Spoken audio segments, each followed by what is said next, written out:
capítulo 1.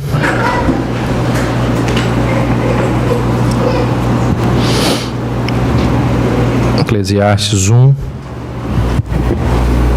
versos 1 e 2. Palavra do pregador, filho de Davi, rei de Jerusalém. Vaidade de vaidade, vaidade de vaidades, diz o pregador. Vaidade de vaidades, tudo é vaidade. Capítulo 12.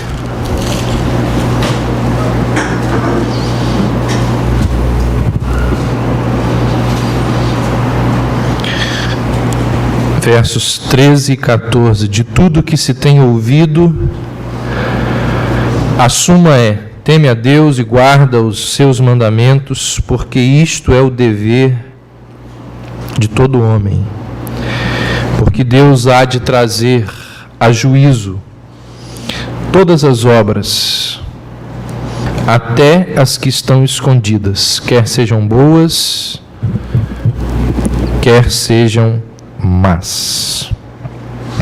Há um grupo no Brasil chamado, grupo de música, chamado Biquíni Cavadão. Eles cantam uma música que foi composta por 3 homens: Álvaro Prieto, Bruno Castro e Miguel Flores.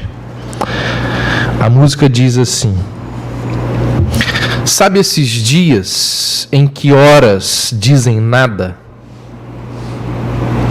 E você nem troca o pijama, preferi estar na cama. O dia, a monotonia tomou conta de mim.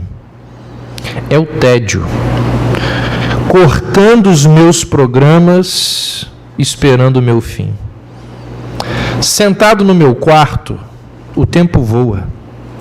Lá fora a vida passa e eu aqui à toa.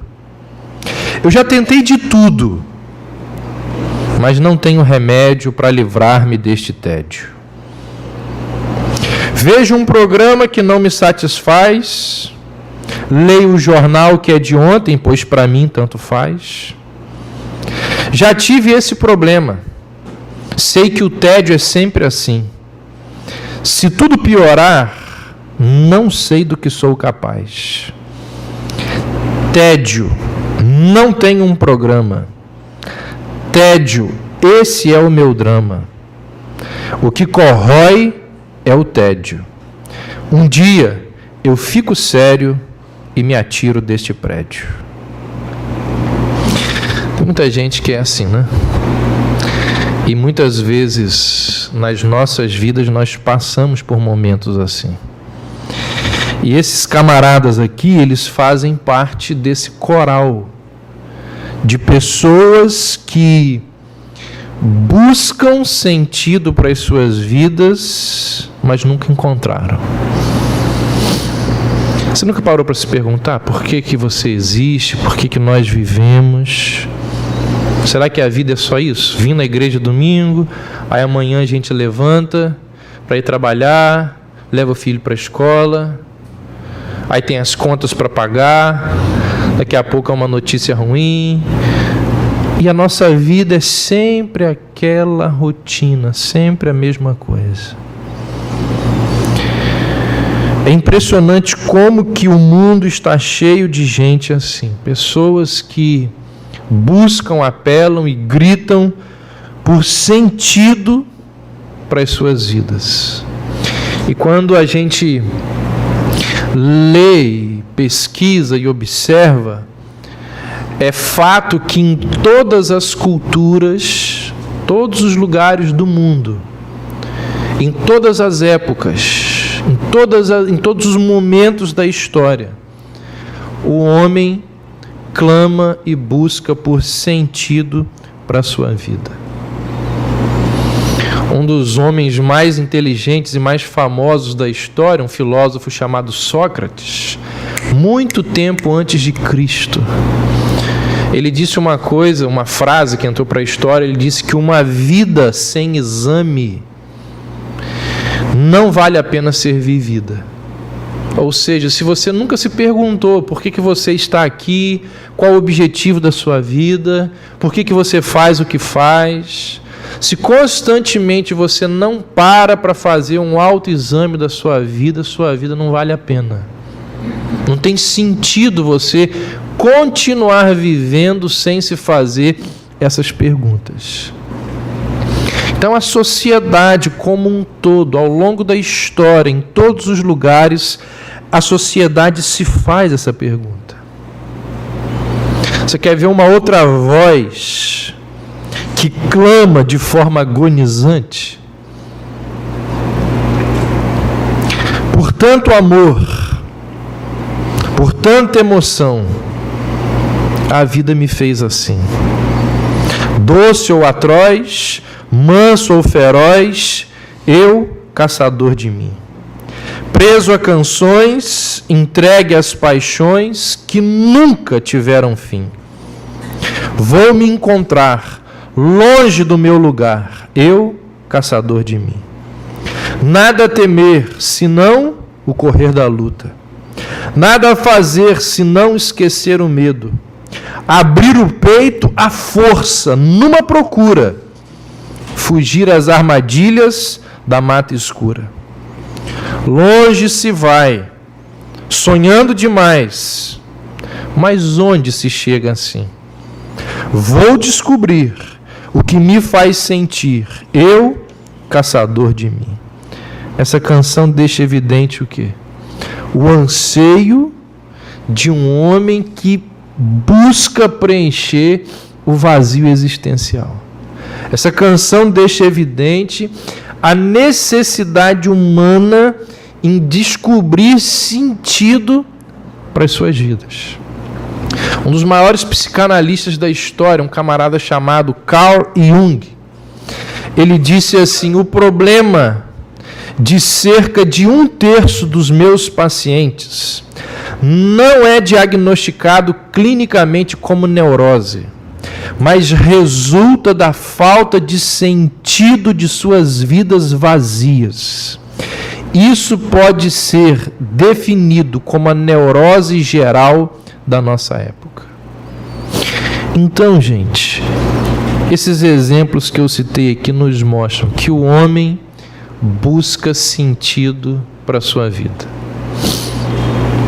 E dizem que o primeiro existencialista da história, ou seja, aquela pessoa que primeiro questionou a vida e registrou os seus questionamentos, foi Salomão, o autor de Eclesiastes. Depois de experimentar tudo o que era possível, ele vem e escreve essas palavras que hoje nós temos aqui em mãos. Então, esse livro de Eclesiastes, ele é a consequência, o fruto, o resultado da trajetória de um homem que estava em busca de sentido para a vida e experimentou de tudo. Quem lê o livro de Eclesiastes vê que esse camarada experimentou de tudo. Olha o que diz o verso 14 do capítulo 1. Ele diz assim: atentei ou experimentei para todas as obras que se fazem debaixo do sol. Olha o que diz agora o verso 10 do capítulo 2. Tudo o que desejaram os meus olhos, não lhes neguei, nem privei o coração de alegria alguma. Então você já imaginou? O dia que eu tiver isso, como vai ser bom se eu experimentar aquilo? Como seria se eu tivesse a oportunidade de viver a vida dessa forma? Salomão experimentou de tudo. Salomão teve tudo. Tudo que ele desejou, ele disse: eu não privei o meu coração de nada. E aí, na sua busca por sentido, ou seja, ele entendia que isso, aquilo outro poderia trazer alegria ao seu coração, então ele foi tentar buscar alegria nessas coisas, E na sua busca por sentido e por essa alegria, ele chega a duas conclusões. Sabe aquela brincadeira que de vez em quando nós ouvimos? Alguém chega para a gente e diz assim: olha, eu tenho duas notícias para te dar, uma boa e uma ruim. E é exatamente isso que Salomão faz aqui no livro de Eclesiastes. Ele diz assim: olha, eu experimentei de tudo, eu busquei tudo. Na minha busca por sentido, eu experimentei de tudo e eu tenho duas notícias para dar a vocês. E Salomão não é diferente da maior parte dos homens quando contam isso daqui. Ele primeiro dá a notícia ruim. Ele vira-se e diz assim: olha, eu tenho duas notícias para lhe dar. A primeira delas é que a vida nesse planeta, a vida humana, ela é passageira e fútil. Não tem sentido. E aí, para enfatizar essa falta de sentido da vida, Salomão ele vai utilizar algumas palavras-chave ao longo do livro. Por exemplo, ele vai utilizar a palavra vaidade. Vaidade, como nós lemos aqui, significa aquilo que é vazio, vácuo, aquilo que não faz sentido. Essa palavra aparece 35 vezes no livro. Ele vai utilizar a palavra homem. O homem em busca de sentido aparece 48 vezes. Ele vai falar de trabalho, aparece 26 vezes. E sob o sol, ou seja, aqui nesse mundo, essa expressão sob o sol aparece 29 vezes. Então, nessa primeira parte das suas reflexões, o Eclesiastes, a palavra o Eclesiastes significa o pregador, aquele que está anunciando uma mensagem. Nessa primeira parte da sua mensagem, o Eclesiastes, ele tem um olhar muito pessimista da vida. Não é por acaso que um autor brasileiro, pastor, o Ed René, ele tem um livro acerca do livro de Eclesiastes chamado o seguinte: o livro mais mal-humorado da Bíblia. Porque há uma parte de Eclesiastes em que é uma forma de olhar para a vida de forma pessimista. Essa forma de olhar para a vida é pessimista. O Eclesiastes ele tenta tirar todas as ilusões da vida dos seus leitores. Ele aborda vários assuntos e se utiliza de vários argumentos para defender a sua tese e dizer assim: a vida humana não faz sentido. Vamos ler alguns textos. Capítulo 1, verso 3. Que proveito tem o homem de todo o seu trabalho com que se afadiga debaixo do sol? A maior parte das pessoas que trabalham desfrutam do fruto do seu trabalho. Verso 17. Apliquei o coração a conhecer a sabedoria e a saber o que é loucura e o que é estultícia, e vim a saber que também isto é correr atrás do vento. Então Salomão está dizendo: olha, até mesmo ficar estudando, para quê? Verso 18. Porque na muita sabedoria há muito enfado. Engraçado, né? O cara que escreveu o livro de Provérbios. E quem aumenta em ciência, aumenta em tristeza. Verso 9 do capítulo 3. Que proveito tem o trabalhador naquilo com que se afadiga? Capítulo 4, verso 2. Pelo que tenho por mais felizes os que já morreram, mais do que os que ainda vivem. Salomão está dizendo: aqueles que morreram são mais alegres do que aqueles que aqui estão. Verso 16 do capítulo 5. Também isto é grave mal, Precisamente como veio, assim ele vai. E que proveito lhe vem de haver trabalhado para o vento? Verso 8 do capítulo 6. Que vantagem tem o sábio sobre o imbecil ou o tolo? Ou o pobre que sabe andar perante os vivos? Verso 11 do capítulo 6. É certo que há muitas coisas que só aumentam a vaidade, mas que aproveita isto ao homem.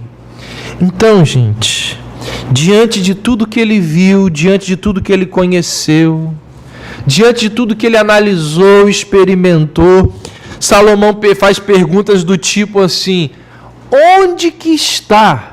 Me mostrem, porque eu não enxergo a beleza anunciada pelos poetas.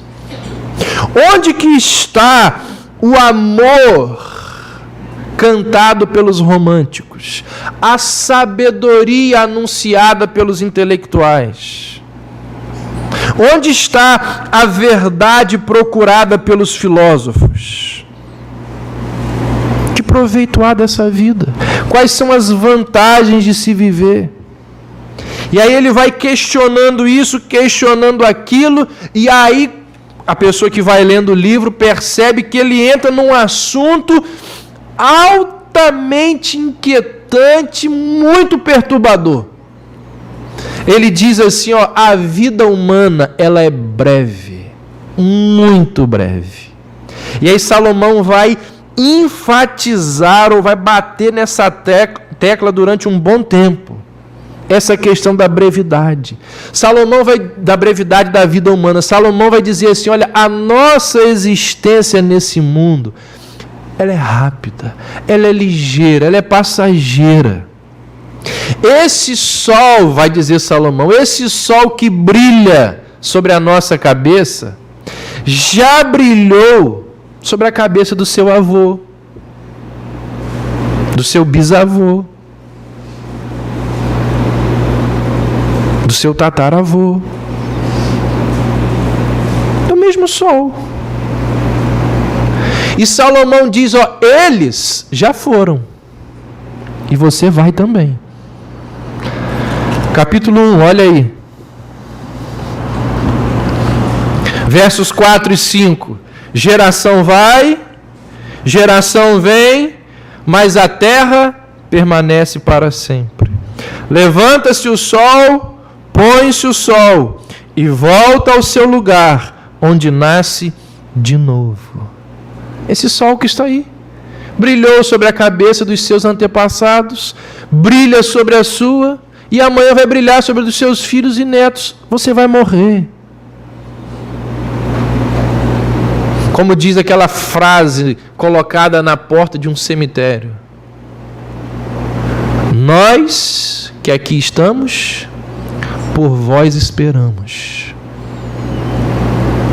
Vocês já estão vindo. A fragilidade da vida humana, diz Salomão, é um dos motivos pelos quais tudo é vaidade de vaidades. Com essa expressão vaidade de vaidades, o que Salomão está dizendo? Está dizendo que tudo é sopro, é neblina, é vapor, é fumaça, é brisa. Qual de nós aqui que nunca brincou de fazer bolinha de sabão? Não é? Hoje o negócio está bem tecnológico. Fui comprar para Arthur, tinha lá um aparelhinho que você aperta e sai dezenas de bolas por minuto. Esse aparelhinho tem... não sai só a bolinha, tem a música, né? A musiquinha, tem luz, tem raio laser, daqui a pouco tem até aparelho em 3D, sai bolinha de sabão. Antigamente era feito lá com um cabo de mamão e sabão em pó roubado, porque a mãe não deixava pegar o sabão em pó de jeito nenhum. Você ia lá e fazia uma asinha, aí você ficava acompanhando aquela indo lá no infinito, torcendo para ela não estourar. O que acontece com aquela bolinha de sabão, ela rapidamente desaparece. Ela possui uma glória passageira, efêmera. O encanto produzido por aquela bolinha nos nossos olhos é um encanto muito rápido. É exatamente essa ideia da expressão vaidade de vaidades. É névoa de nada, vapor de vapores. Salomão diz, olha, a nossa vida nesse mundo é uma coisa ligeira. O que são 80 anos? Poucos chegam lá. O que são 80 anos em milênios? O que são 60 anos em séculos? E Salomão não para por aí. Ele diz, olha, vou dar outra notícia ruim. Aliás, péssima. Não é apenas o fato de que a vida ela é efêmera, rápida. Além de ser efêmera e rápida, no dia que você foi embora, meu amigo, acabou. Acabou. As pessoas não vão mais lembrar de você. Não vão mais. Eu estou prometendo, mas eu vou cumprir. Daqui a algum tempo eu vou falar sobre a morte. E eu vou analisar essa questão de como que nós somos esquecidos. Pegar o exemplo aqui mais recente. Seu Juca faleceu há pouco tempo. Primeira semana, quanta dor. Segunda semana, terceira semana, mas as coisas, com o tempo, elas vão voltando para o seu lugar. Já não se fala mais tanto quanto se falava na primeira semana, na segunda. Daqui a 1 ano isso vai diminuir. Daqui a 2 anos, menos ainda.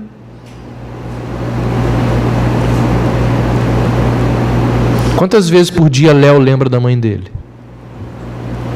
Por mês, por ano. É na mesma intensidade com que era no primeiro ano que ela faleceu?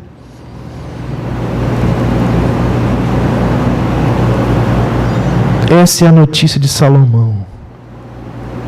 Olha o que diz o verso 11 do capítulo 1. Já não há lembrança das coisas que precederam, e das coisas posteriores também não haverá memória entre os que hão de vir depois delas. Eu pergunto a vocês aqui, quantos de nós que aqui estamos sabem os nomes dos seus 4 avós? Você sabe?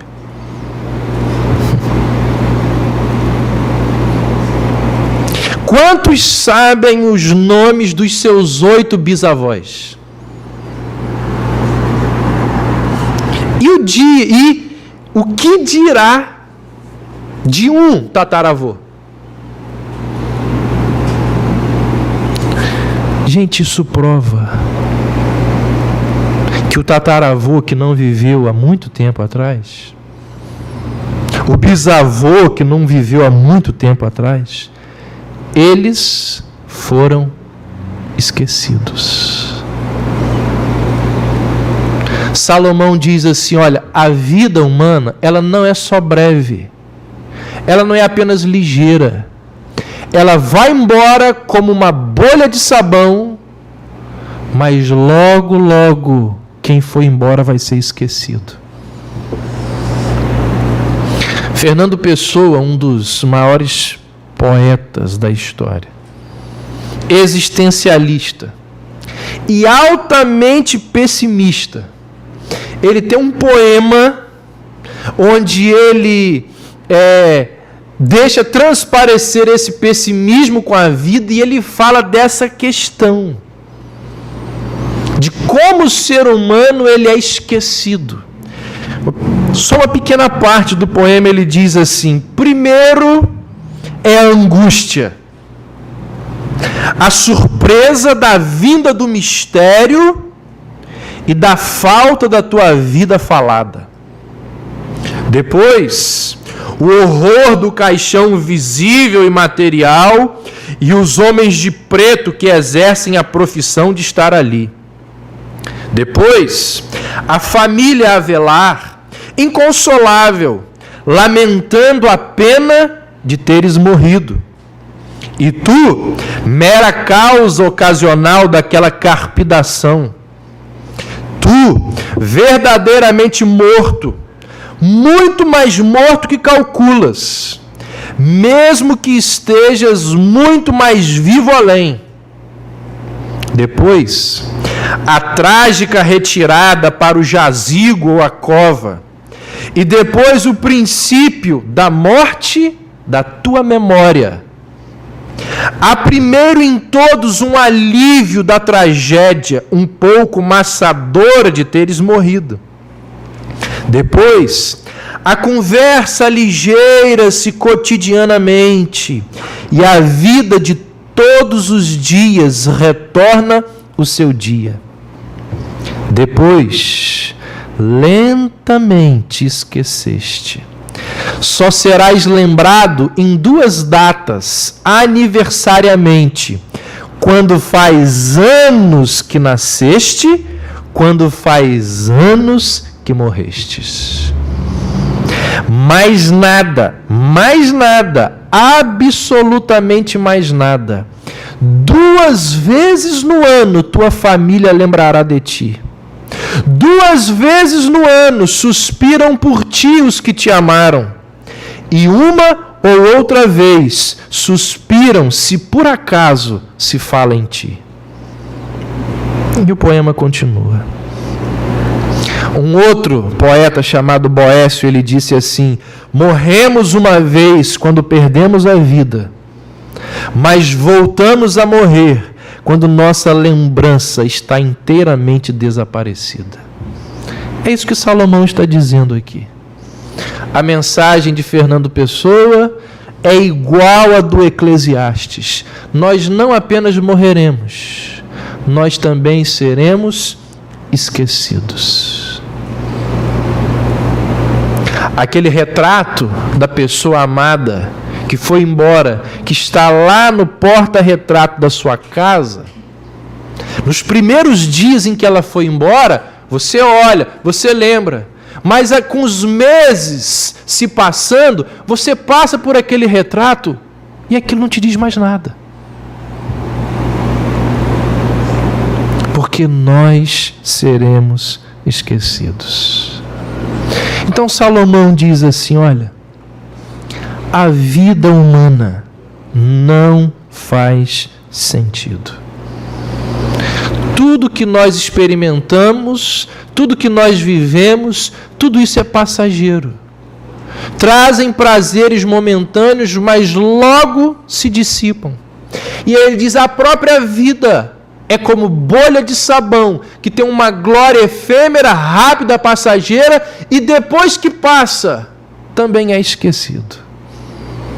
Então essa é a primeira notícia desse camarada que experimentou de tudo, que não privou os seus olhos de nada. É a notícia ruim. Aí ele vem depois e diz assim, agora eu tenho uma notícia boa para dar a vocês. O que pode trazer sentido às nossas vidas. Existem vários e muitos motivos para acreditarmos que a vida não faz sentido, mas todos eles tombam por terra, diz Salomão, quando nós colocamos Deus na equação. Salomão diz assim, olha, tudo aquilo que nós experimentamos debaixo do sol é vapor, é fumaça, é neblina, é vaidade. Mas é vapor, é neblina, é vaidade quando Deus não está presente na nossa existência. Salomão diz, olha, tudo é vapor quando estas coisas são um fim em si mesmas. Tudo é fumaça quando se considera a transitoriedade, a sua corrupção e o seu fim, sem se levar Deus em consideração. Tudo é névoa quando Deus desaparece da equação. Então esse é o diagnóstico